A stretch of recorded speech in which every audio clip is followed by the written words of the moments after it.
नमस्कार, आप देख रहे हैं उजाला संचार और मैं हूं विनय पटेल। आज की बड़ी खबर वाराणसी से है, जहां देश के पहले पब्लिक ट्रांसपोर्ट रोपवे प्रोजेक्ट का निर्माण कार्य तेजी से जारी है। केंद्रीय सड़क परिवहन एवं राजमार्ग राज्य मंत्री अजय टम्टा ने वाराणसी पहुंचकर इस महत्वाकांक्षी परियोजना का स्थल निरीक्षण किया। यह रोपवे प्रोजेक्ट 2 चरणों में तैयार किया जा रहा है। उन्होंने बताया कि पहले चरण का निर्माण कार्य इस वर्ष नवंबर तक पूरा हो जाएगा। इसके बाद दूसरे चरण को भी शीघ्र पूरा करने का लक्ष्य रखा गया है।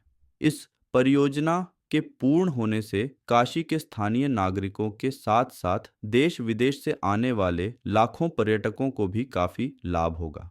एक सवाल के जवाब में अजय टम्टा ने ऑपरेशन सिंदूर को लेकर कहा कि भारतीय सेवाओं ने 14 करोड़ देशवासियों का मान बढ़ाया है। ये भारत का गौरव है। हालांकि उन्होंने विपक्ष द्वारा दिए जा रहे विरोधी बयानों पर चिंता जताई और कहा कि इस तरह की टिप्पणियों से देश में अप्रिय माहौल बनता है, जिससे बचना चाहिए। निरीक्षण के दौरान राष्ट्रीय राजमार्ग लॉजिस्टिक्स प्राधिकरण के वरिष्ठ अधिकारियों ने मंत्री को पूरे कार्य की विस्तृत जानकारी दी। तो ये थी आज की खास रिपोर्ट वाराणसी के रोपवे प्रोजेक्ट से जुड़ी बड़ी अपडेट।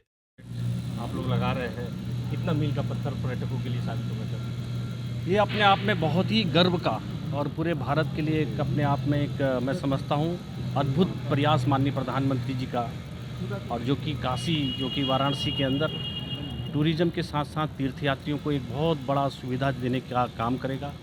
लोकल जो प्रेशर है उसको भी बहुत कम करेगा, और अपने आप में मुझे लगता है कि ये भारत का पहला सबसे बड़ा अर्बन प्रोजेक्ट हमारा ये रोपवे का है।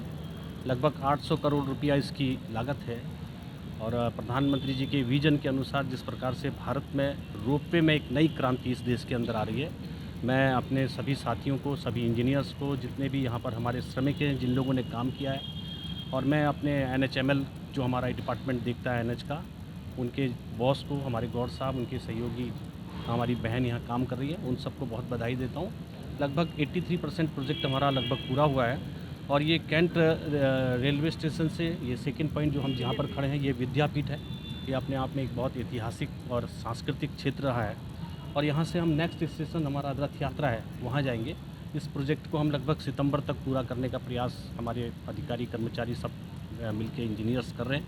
उसके बाद हमारा एक नेक्स्ट प्रोजेक्ट जो है वो गधोलिया के लिए जाएगा।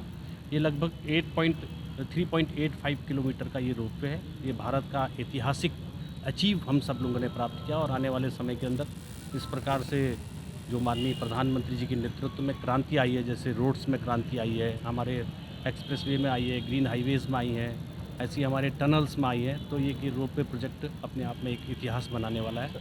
आने वाले समय के अंदर हम इसी प्रकार के केदारनाथ जो बहुत बड़ा धाम है उसका भी, और हमारे हेमकुंड साहिब का, ऐसे नेक्स्ट कई प्रपोजल हमारे इस देश के अंदर रोपवे पर आई है। तो ये कहा जाए कि काशी के बाद अब केदारनाथ में भी रोपवे की सौगात मिल जी, सकती ये है। सब मान सकते हैं, क्योंकि अब देश के अंदर जिस प्रकार से काशी ने पूरे देश को ज्ञान देने का काम किया है, तो उसी प्रकार से ये ज्ञान की अभिभूति हमारे इंजीनियर्स, हमारी टेक्नोलॉजी आगे बढ़ा रही है। सर